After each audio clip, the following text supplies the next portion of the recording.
tadi agak terlambat. Saya ada jam kelas besar juga dari jam 7 tuh 10 tadi baru kelar.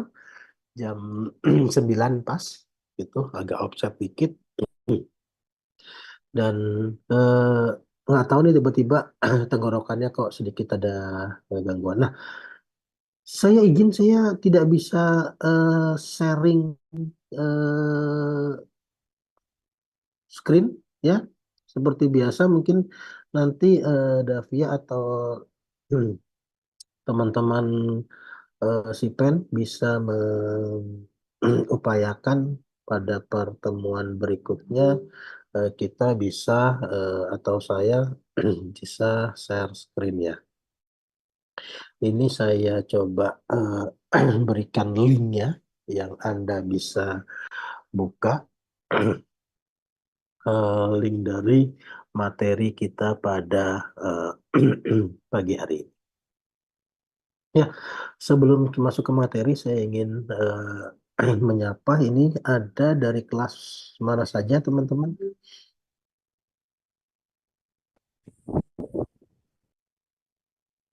Dari kelas mana ini? Visip semua ya? Halo, suara saya bisa didengar? Iya, fisik semua, Pak. Visip berarti, oke.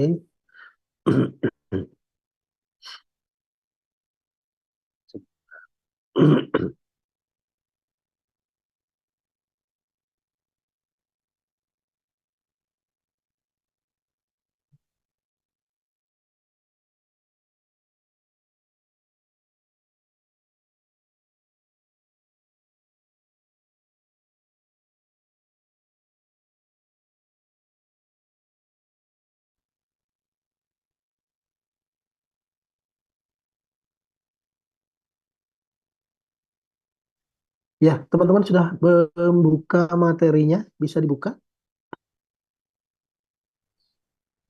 Bisa, Pak. Baik, Pak. kita masuk pada filsafat. Ada yang bisa bantu saya, teman-teman, apa sih yang Anda pahami dan kemudian juga Anda,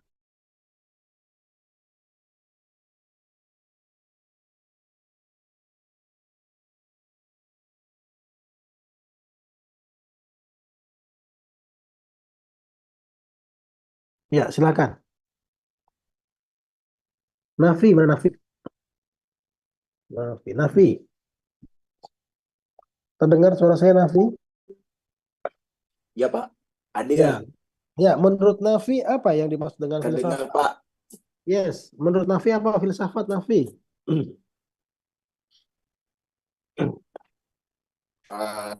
Yang dimaksud filsafat, Hmm. yang dimaksud filsafat, Pak.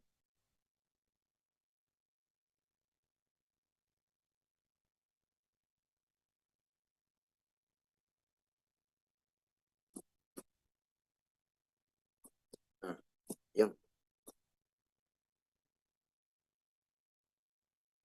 Halo, suaranya yang Nafi? dimaksud filsafat Ya, kan Pak. ya, Halo, ya, silakan. filsafat.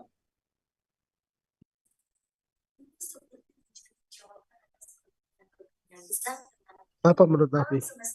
Dan segala sesuatu di dalamnya. Bayangkan kamu bertanya, filsafat itu yang mempelajari berpikir dan berusaha mencari jawaban atas pertanyaan-pertanyaan umum dan mendasar. Jadi kalau filsafat itu juga diartikan sebagai senal kehidupan dan cita-cita.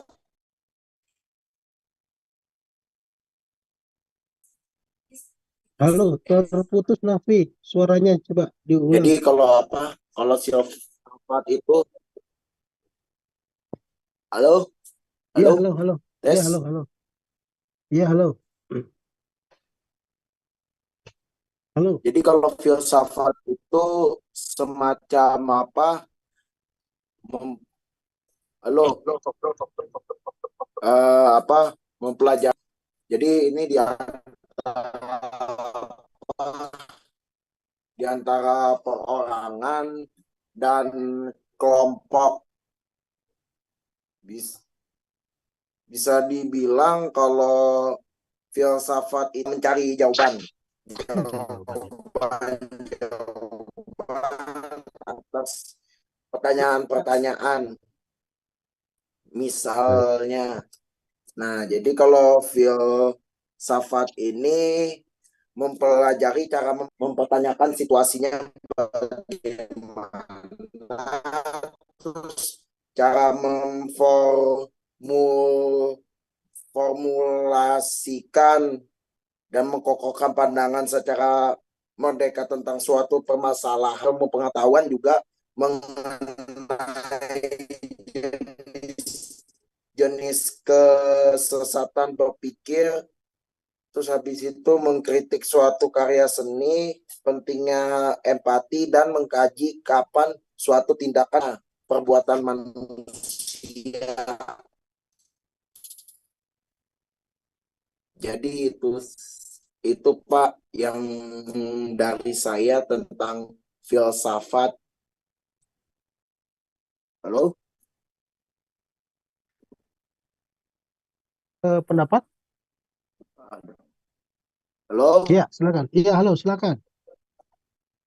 Kalau apa? Kalau tuh, jadi kalau apa? Boleh saya ulangin lagi, Pak? Cukup, cukup, cukup bisa Jadi saya bisa kalau menangkap. filsafat itu cara mempertanyakan. Oke, Oke, oke Pak. Itu Haidar saja. coba. Iya, Haidar. Menurut Haidar gimana Haidar? Ya, Saya simpelnya oh, itu seperti sistem berpikir manusia Pak, menurut saya Pak. oke, oke yang sederhana. Oke, baik. Terima kasih tadi. Berarti jaringan Nafi kurang bagus ya.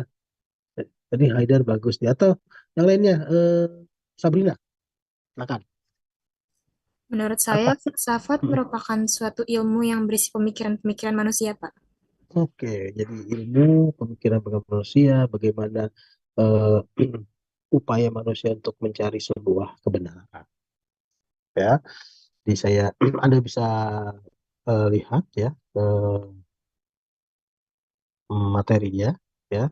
Eh, kita akan bicara tentang Pancasila sebagai sistem filsafat. Jadi filsafat itu adalah eh, cinta akan kebijaksanaan kalau kita melihat secara etimologi ya, dari Pilan dan Sofia. Pilan itu cinta dan Sofia itu adalah kebenaran, sehingga filsafat itu adalah sebuah cinta akan kebenaran, sebuah upaya perilaku, ya kan, usaha manusia untuk eh, mencari kebenaran, mencari kebijaksanaan, ya, yang berasal dari eh, kegiatan manusia, baik itu merenung, baik itu berpikir, kemudian membayangkan, yang pada hakikatnya eh, manusia ini dapat menyusun sebuah pemahaman yang sistematis.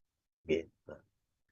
Dia merenung, kenapa sih kok setiap saya apa teori Isaac Newton, ya, teori gravitasi kan berawal dari proses perenungan. Ketika seorang ilmuwan Isaac Newton memperhatikan, ya, kenapa setiap benda yang dilempar ke atas akan turun ke bawah. Itu ada upaya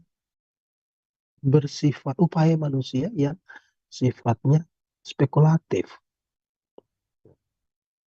Berarti ada daya tarik nih di bumi. Begitu loh. Kemudian juga ada upaya manusia untuk menyusun keterangan hakikat realitasnya.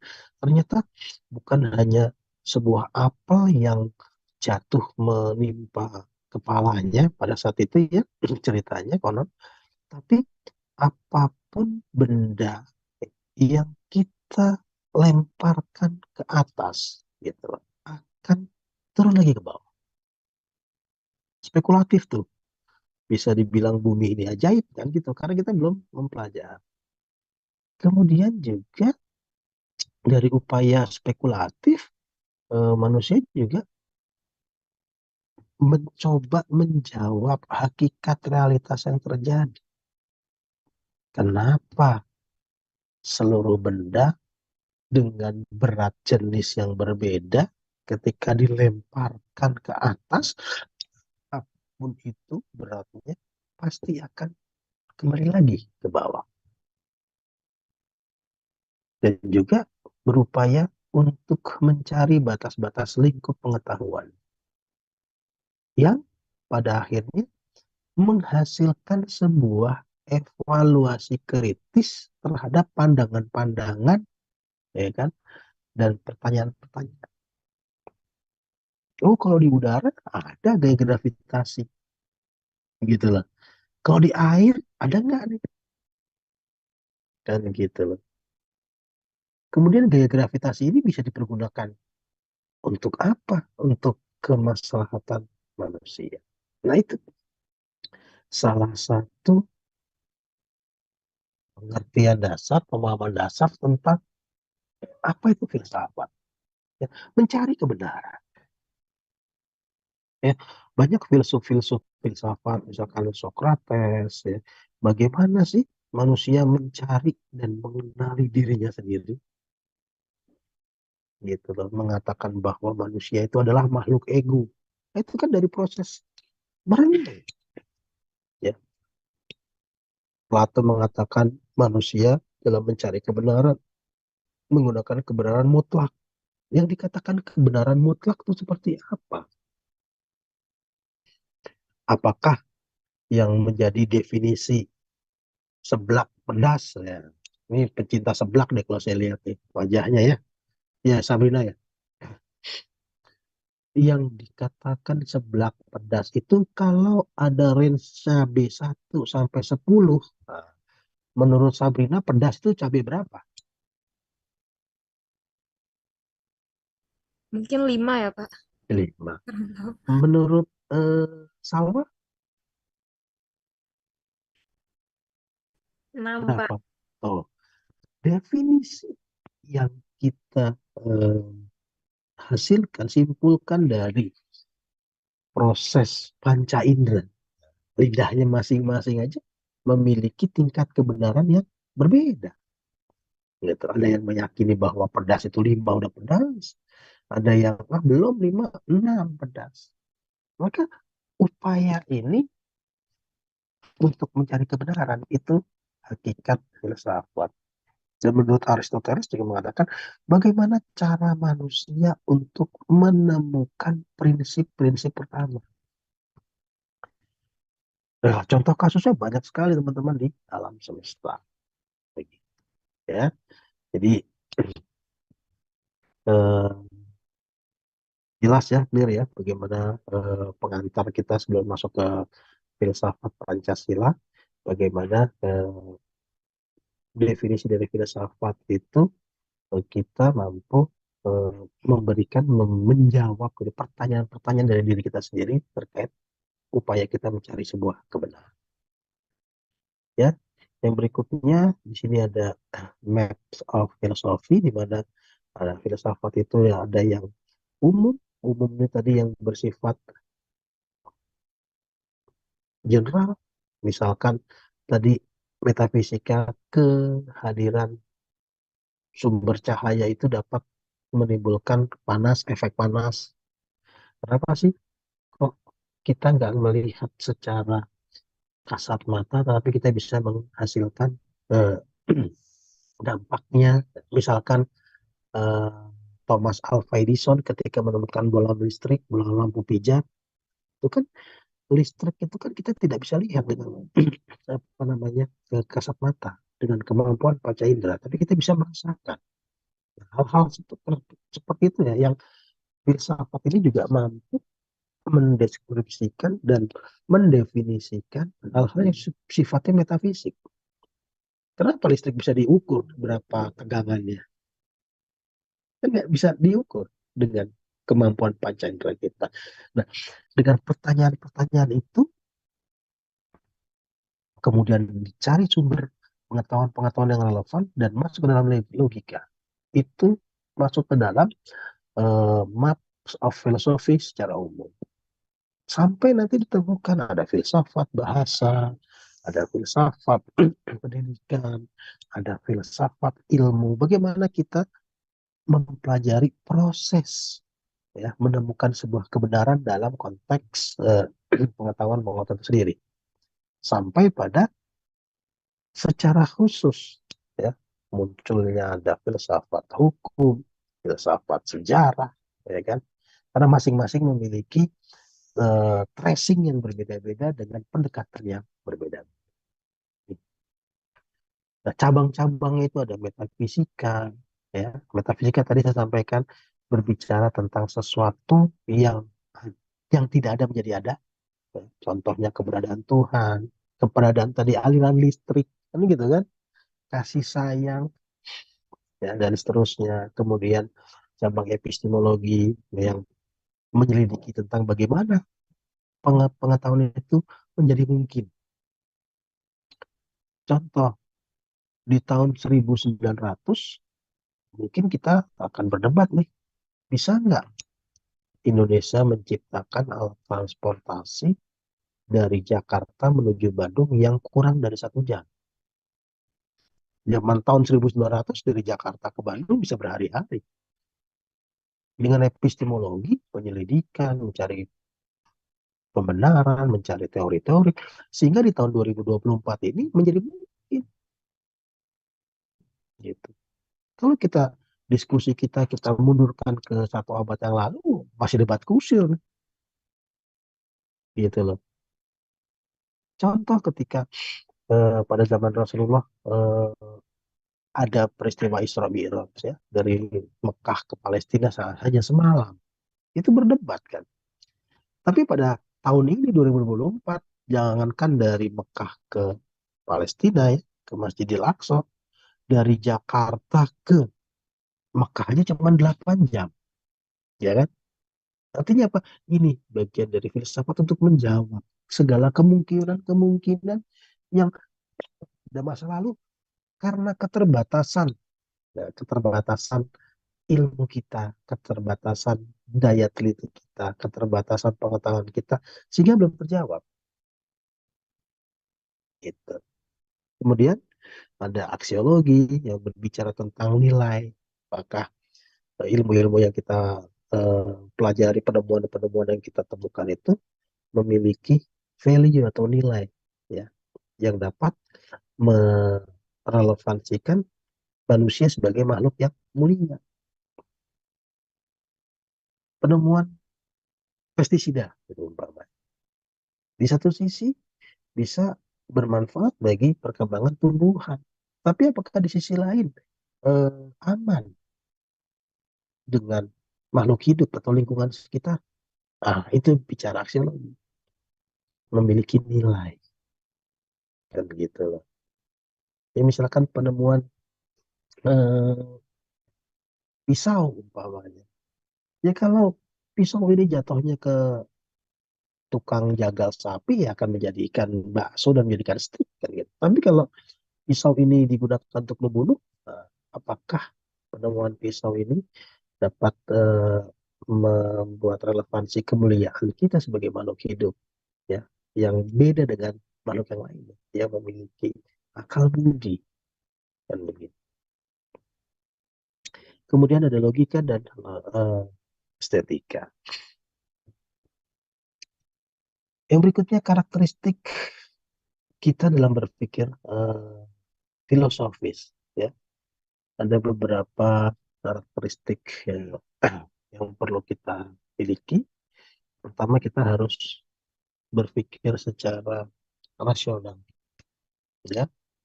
Kita harus sesuai dan dapat diterima dengan akal. Kemudian kritis, ya.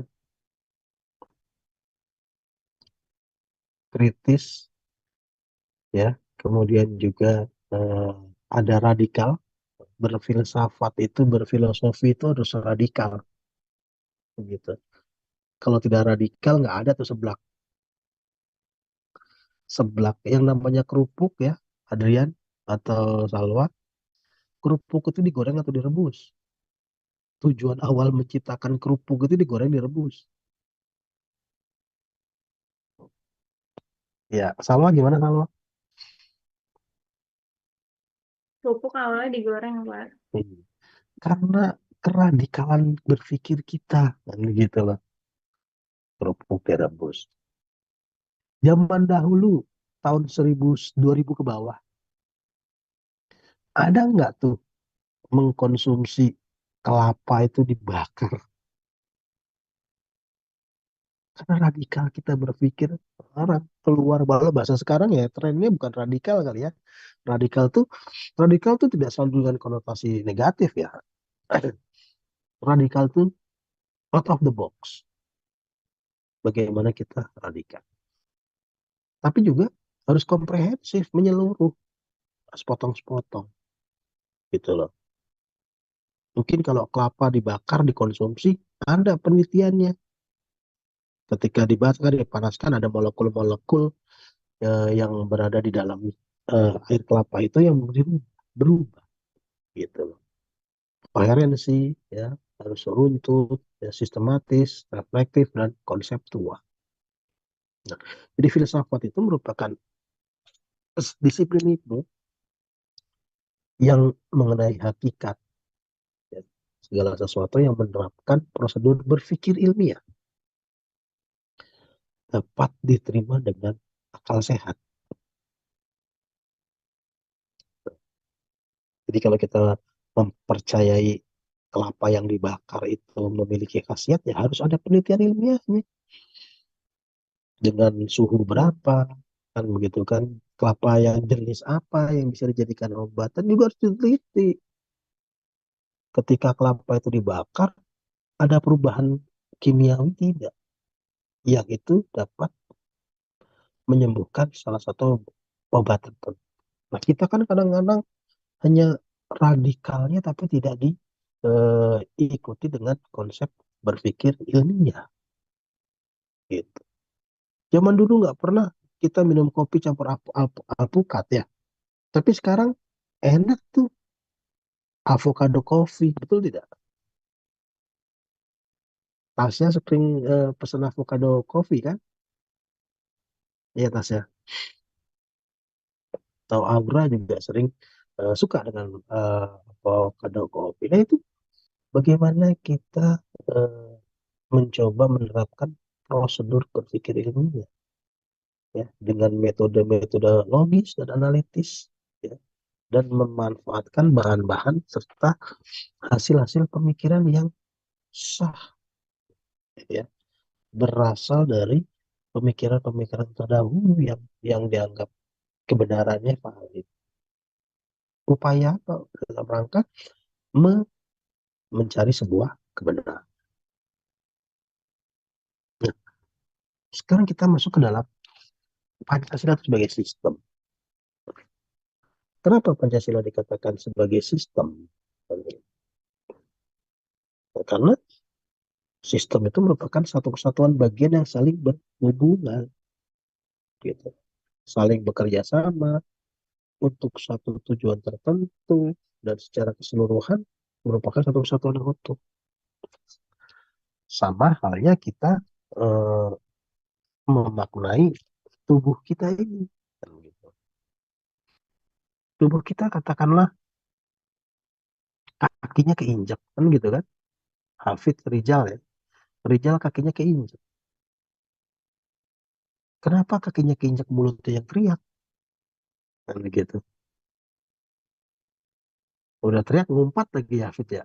Coba kalau kaki kamu keinjak sama temennya yang teriak apa? Pasti mulutnya kan. Ketika kita tergores gitu lah. Ya, Deswita, kita tergores. Yang tergores hatinya. Kenapa matanya yang menangis? Nah, ya, itu kan menunjukkan bahwa adanya satu kesatuan dalam tubuh kita.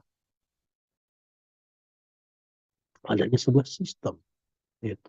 Jantung kita berdetak, tapi tidak diikuti dengan bekerjanya aliran darah. Pembuluh-pembuluh darahnya mampet. Ya, kita tidak bisa hidup. Jantung kita berdetak, namun sistem pernafasan kita, paru-paru kita tidak bekerja. Itu juga tidak bisa menjadikan satu kehidupan. Artinya apa? Ketika kita berbicara sebuah sistem, elemen-elemen pembentuk dan pendukung saling berhubungan. Ciri-cirinya apa? Satu kesatuan dari bagian-bagian. Ya, bentuk tubuh kita terdiri dari mata, telinga, hidung, mulut, tangan, kaki, bahkan organ-organ dalam kita, pankreas, hati, usus, lambung, dan seterusnya. Dan bagian-bagian tersebut memiliki fungsinya sendiri-sendiri, saling berhubungan, saling ketergantungan. Lambung tergantung dengan mulut, kan begitu loh. Kalau nggak ada yang kita makan, bagaimana lambung bisa bekerja? Kan begitu.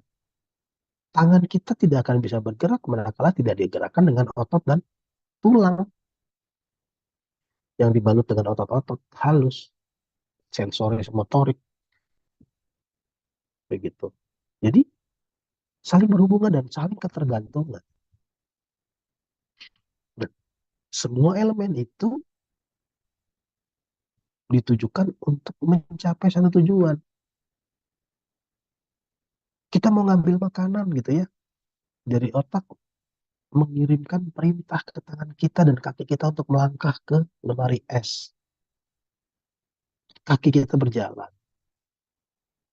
Kaki kita berjalan, tangan kita meraih lemari es. Ngambil air es. Sampai dimasukkan ke dalam mulut kita, sampai air itu masuk ke dalam tenggorokan dan sampai ke lambung kita. Nah, itu merupakan keseluruhan dan kompleks. Nggak cuman tangan ini berfungsi untuk kaki aja, enggak. Tangan nggak cuma untuk makan, menyuapkan makanan ke mulut, bisa buat garuk-garuk juga, bisa buat manggil, jadi alat komunikasi, gitu loh. Tangan bisa untuk menyapa, jadi kompleks. Nah ini saya bicara tadi, bagaimana filsafat mendasari Anda untuk mencari sebuah kebenaran, kemudian saya berbicara sistem, dan sistem ini adalah sebuah satu kesatuan yang terdiri dari berbagai macam bagian-bagian yang memiliki fungsi masing-masing dan saling ketergantungan serta terjadi dalam satu lingkungan yang kompleks. Bisa saja mata eh, bisa mengarahkan itu ke tangan, ya. Itu yang bisa lihat secara konkret, ya nggak bisa terlihat secara konkret kan? Gimana ceritanya dari mata kok turun ke hati? Hati itu bagian mana sih? Ah, organ mana sih yang dikatakan hati? Tapi kok selalu kita bicara sakit hati? Kita bicara dengan hati, hati nurani. Nah, kompleks tuh. Gitu. Belum kita bicara feel. Nah, kaitannya dengan ini semua, bahwa bagaimana dalam konteks pertemuan hari ini, Anda mampu ya menyusun sistem filsafat. Ya. Bagaimana upaya Anda mencari kebenaran dalam konteks filsafat, dalam sebuah sistem yang sistem itu mengkristal menjadi satu yang kita pahami dan kita sepakati menjadi dasar negara, yaitu Pancasila. Pancasila terdiri dari apa? 5 sila. Baik dari sila pertama, ketuhanan yang Maha Esa, kemanusiaan yang adil dan beradab, persatuan Indonesia, dan seterusnya, itu mampu menjadi sebuah sistem yang satu sama lain dari silanya itu mampu bekerja sama dan memiliki fungsinya masing-masing dan menjadikan nilai-nilai itu sebagai pedoman hidup bangsa Indonesia. Itu poin pentingnya. Bagaimana kita bisa melandasi nilai-nilai Pancasila dalam bersikap dan berperilaku dalam kehidupan sehari-hari. Apa yang menjadi dasar? Ketuhanan yang Maha Esa. Jadi tidak lagi kita, nggak seksi lagi ketika kita dibenturkan antara Pancasila dengan agama. Enggak. Justru di dalam Pancasila sudah menyatakan ketuhanan yang Maha Esa. Kita harus bersikap dan berperilaku berdasarkan pada nilai-nilai ketuhanan yang sesuai dengan apa yang diyakini. Nggak ada namanya Pancasila ini apa namanya dibenturkan dengan nilai-nilai salah satu agama tertentu. Loh, di titipan agama ini titipan enggak ada.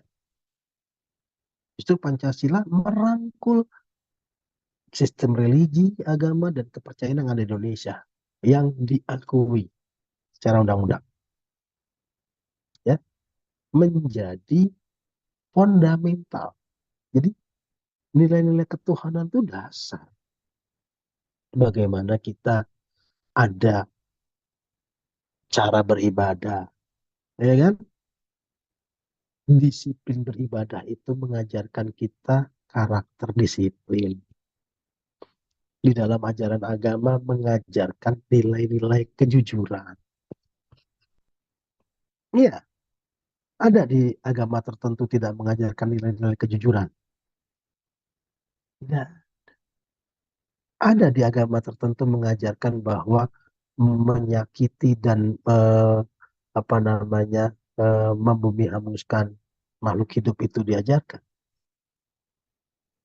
Bahkan di ajaran agama juga bagaimana kita bisa menghormati makhluk-makhluk lain. Begitu. Maka di agama tertentu ada yang sapi dimuliakan, kan gitu kan. Ada agama tertentu binatang apa dijadikan agama memiliki nilai yang tinggi. Itu bentuk dari ajaran-ajaran agama yang kita harus lakukan. Ya. Berketuhanan yang Maha Esa. Itu poin pertama yang harus kita implementasikan.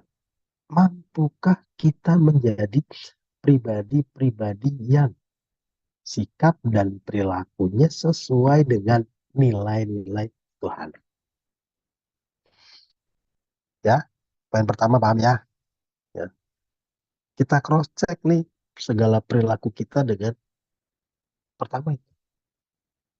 Apakah kita sudah menjadi mahasiswa yang memiliki perilaku yang berketuhanan? Apakah kemarin ketika Anda menyampaikan aspirasi ya sudah sesuai dengan nilai-nilai ketuhanan? Kan gitu. Apakah menyampaikan itu dengan sopan santun aksinya gitu loh, atau menghina dan seterusnya?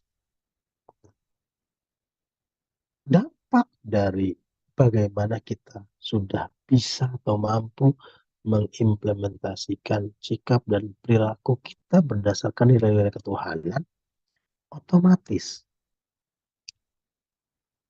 otomatis kita akan menjadi pribadi-pribadi yang memiliki rasa keadilan dan memiliki adab yang baik, akhlak yang baik,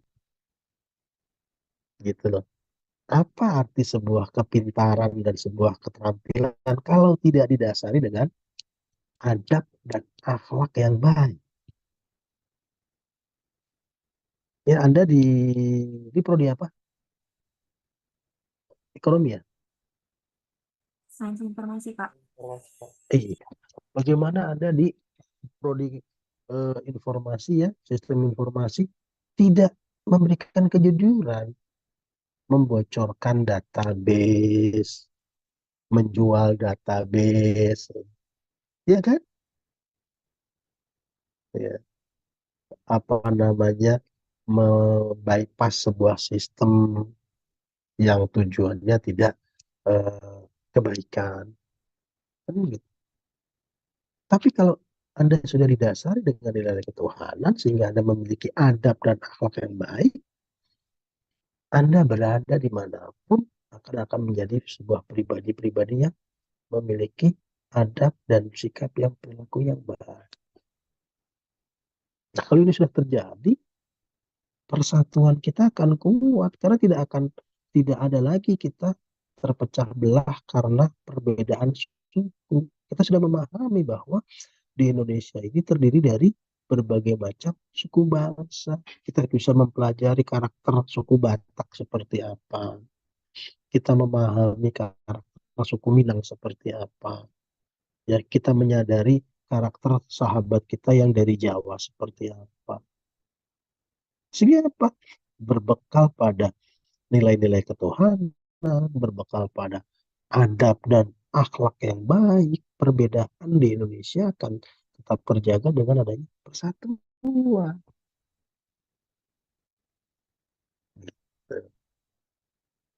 Itu merupakan eh, landasan filosofi berpikir kita dalam mengimplementasikan nilai-nilai Pancasila. Jadi nggak mungkin nih teman-teman langsung ke keadilan sosial. Nggak mungkin. Kalau gimana mau adil? Kita susah ngelihat orang senang, senang ngelihat orang susah. Begitu. Kita nggak jujur. Kita nggak amanah menjadi pejabat publik. Gitu. Sehingga dalam konteks kerakyatan yang dipimpin dalam hikmat kebijaksanaan dalam permusyawaratan, pengelolaan tata kenegaraan kita akan berjalan dengan baik. Sebagai seorang eh, anggota Dewan Perwakilan akan memberikan suara-suara yang sesuai dengan amanah rakyat, sesuai dengan hati nurani rakyat, bukan hati nurani penguasa. Kan begitu. Berasal dari mana? Dari ketuhanan, nilai-nilai ketuhanan. Niatnya mencalonkan jadi anggota dewan, pengen nyari duit, apa ingin menjadi eh, amanah, mengemban amanah rakyat, kan begitu. Ketika tata kelola ini sudah berjalan dengan baik dan didasari dengan prinsip-prinsip ketuhanan, prinsip-prinsip akhlak yang baik dan keberadaban yang baik, prinsip-prinsip persatuan, otomatis gitu loh. Tata kelola kita bersih, good governance, kan begitu loh.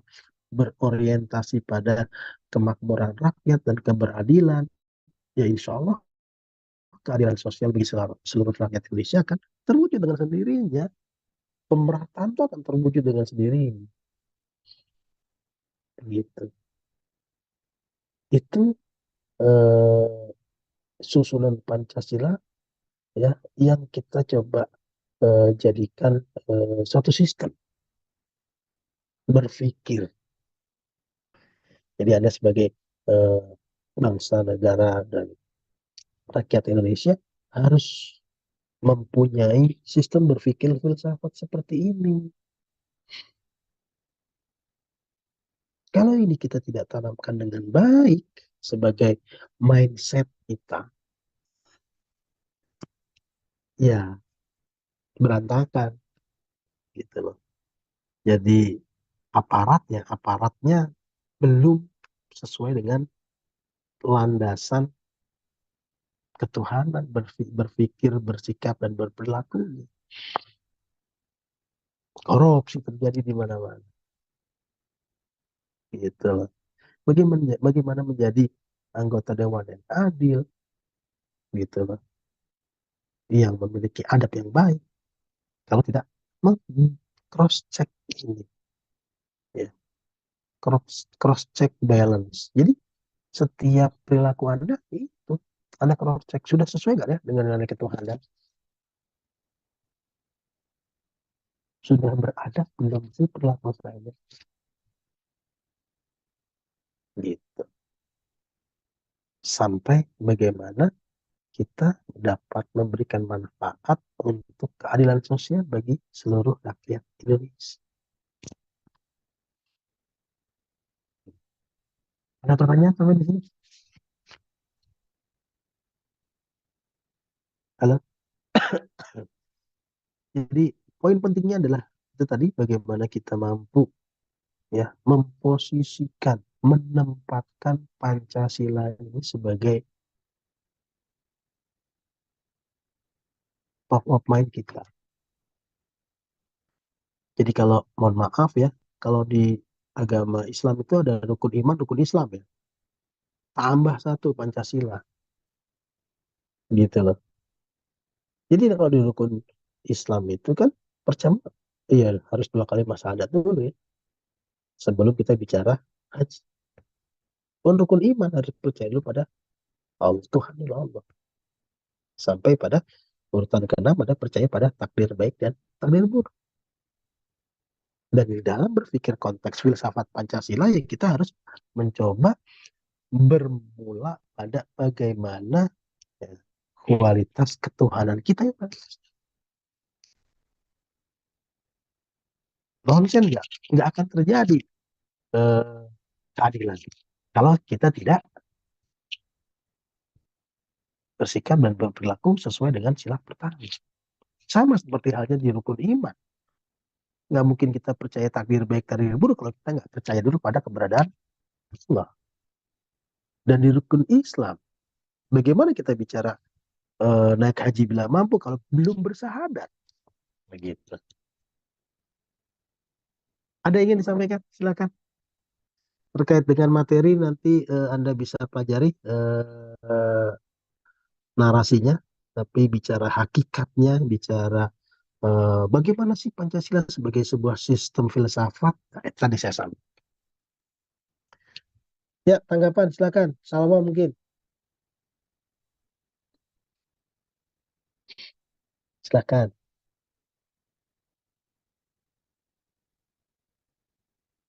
Belum?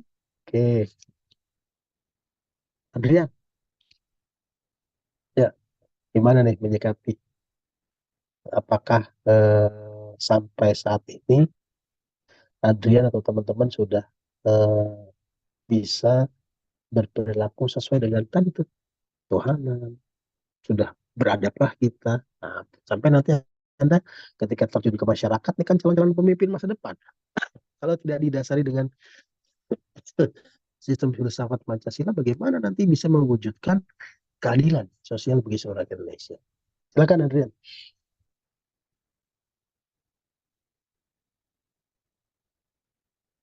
Mic-nya dinyalakan dulu.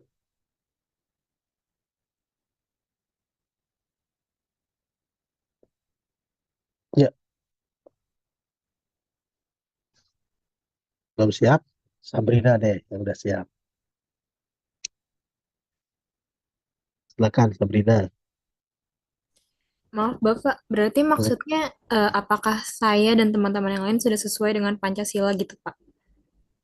Iya, Atau bagaimana? iya, iya. Apakah sikap dan perilaku yang teman-teman lakukan sampai detik ini ya sudah bisa melihat sesuai nggak sih dengan kaidah-kaidah yang ada Pancasila dan sebagai sebuah sistem filsafat gitu, sebagai sebuah eh, apa namanya cara berpikir.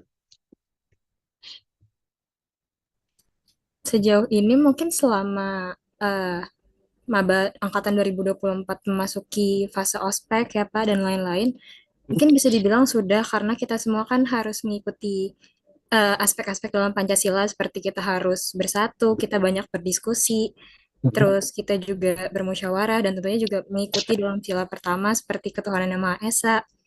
Jadi berdasarkan pola pikir mungkin sudah sesuai Pak. Oke. Artinya alhamdulillah kan gitu. Artinya pembelajaran Pancasila ini kan dari mulai SD, ya kan? Sampai ini sekarang, wow, saya udah kuliah masih belajar Pancasila lagi, jadi gitu. Wajib lagi. Nah, apa sih? Ya, mungkin ketika dari SD sampai SMA kita hanya bicara materialnya, gitu loh, menghafal, tapi memahami. Tapi bagaimana sekarang kita mampu mengimplementasikan sampai mengcreate, gitu loh, mengcreate sesuatu atau kegiatan atau nanti ketika Anda menjadi pemimpin masa yang akan datang membuat kebijakan-kebijakan yang create kebijakan itu sesuai dengan falsafah Pancasila. Ya, baik Sabrina. Ada yang lain? Cukup Sabrina, ada lagi? Cukup Pak dari saya. Oke, yang lain. Pak, saya Raihan? Pak. Iya, silakan. Gitu dong. Ini baru anak muda Raihan, silakan. Pak, maaf Pak, kamera saya mati Pak. Ya, sama, saya juga mati. Ya, silakan. Pak, filsuf panutan Bapak siapa Pak? Kenapa? Filsuf panutan Bapak siapa? Bicara panutan saya berbicara panutan itu John Locke. Oh, John Locke Pak. Iya, Pak, bagaimana? kalau misalnya Hmm, kalau misalnya baca buku filsafat gitu biar nggak puyeng gimana ya Pak?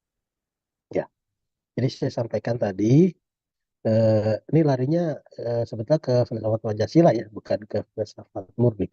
Jadi nggak apa-apa.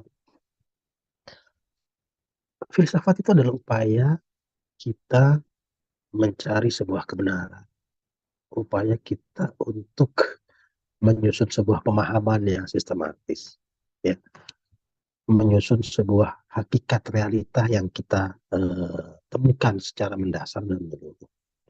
Nah, bicara mendasar dan menyeluruh ini kan harus kosongin dulu,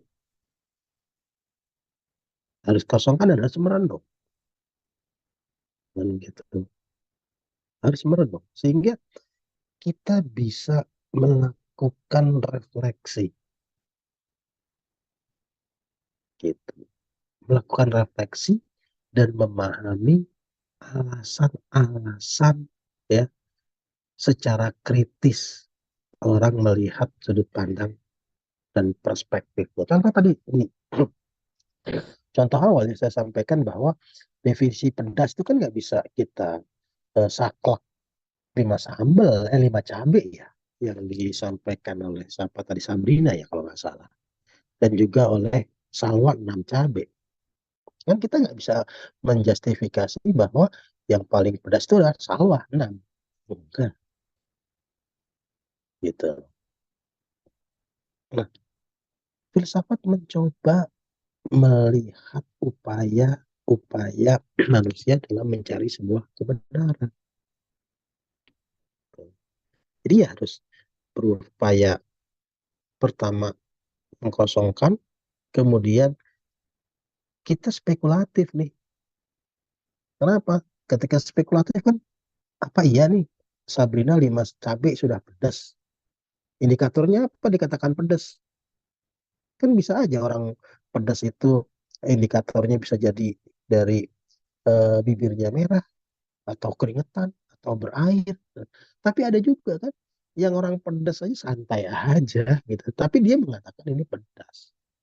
Dan itu spekulasi-spekulasi itu tuh yang kita harus susun sesuai dengan logika kita. Contoh lagi, eh, menikmati kopi. Siapa nih menikmati kopi nih? Saya Pak, Sabrina saya suka. Nah, eh, siapa? Ini nanya siapa tuh? Rehan Pak, Rehan. Oke, Rehan. Kopi itu kan ada yang krimnya banyak suka, ada yang robusta, ya kan? Ada yang selain robusta apa? Saya kurang ini. Kopi Gayo Pak.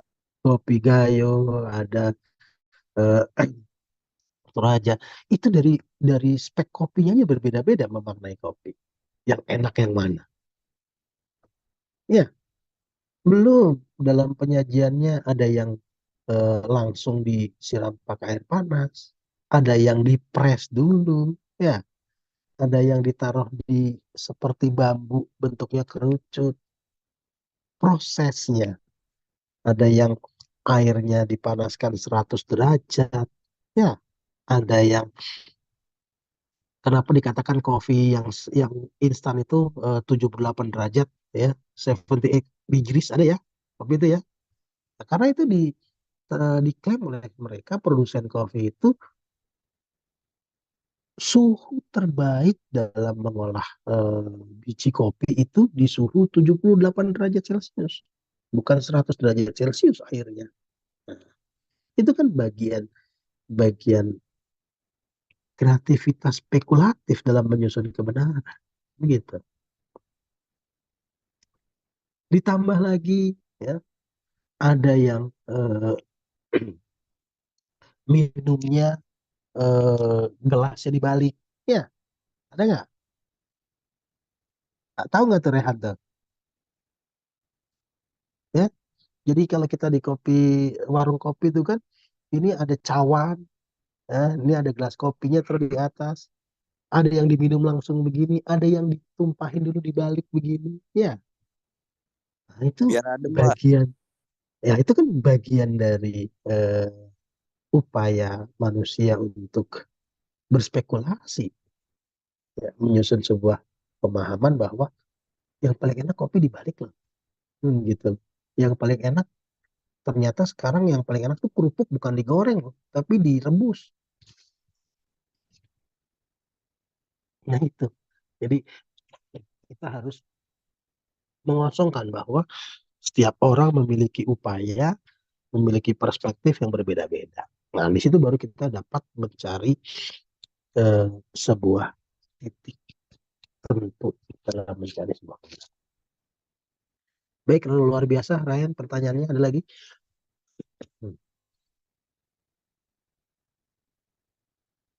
Ada lagi teman-teman yang bisa kita diskusikan? Kolom absen sudah saya share ya. Hanif mungkin ada yang disampaikan, ditanyakan, atau Jikra? Ada bang, menurut saya. Ya, silakan Jikra. Ada bang, ada bang. Oh, nggak ada. Baik. Baik teman-teman, kalau tidak ada yang disampaikan atau kita diskusikan, poin-poin pentingnya dari pertemuan ini adalah bagaimana kita bisa menjadikan Pancasila itu sebagai sistem filsafat dalam hidup kita dan menjadikan balance score, ya, dalam kita bersikap dan berperilaku dari mulai sila pertama, sila kedua, ketiga, keempat, kelima, maka kita sudah benar-benar mengimplementasikan dalam kehidupan kita sehari-hari. Gitu. Izin mengingatkan, minggu depan berarti kita di kelas kecil dan pekan berikutnya kita bertemu lagi eh, di pertemuan ke-5 dan ke-6. Saya coba cek, bentar, saya coba cek materi kita pada pertemuan berikutnya itu kita akan berbicara tentang sejarah Pancasila dan konsep dasar, nilai dan konsep dasar Pancasila dan sejarah Pancasila sebagai sistem filsafat. Ini balik lagi nih ke sistem filsafat. Bentar, saya cek lagi.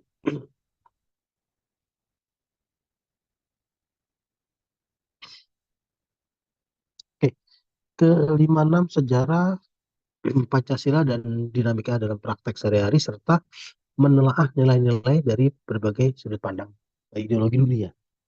Ya, nanti kita coba bandingkan dengan ideologi-ideologi di luar Pancasila. Baik, terima kasih atas kesediaannya dan partisipasinya pada perkuliahan kita pada pagi hari ini. Semoga kita selalu diberikan kesehatan dan kemudahan dan kita insya Allah bisa berjumpa kembali di 2 pekan yang akan datang. Ya, tetap sehat selalu. Ya, mohon maaf manakala dalam penjelasan ada kata-kata, sikap, perilaku dan data yang kurang. Saya mohon bukan berubah sebenarnya. Baik, tetap semangat. Selamat melanjutkan aktivitas. Ya. Assalamualaikum warahmatullahi wabarakatuh.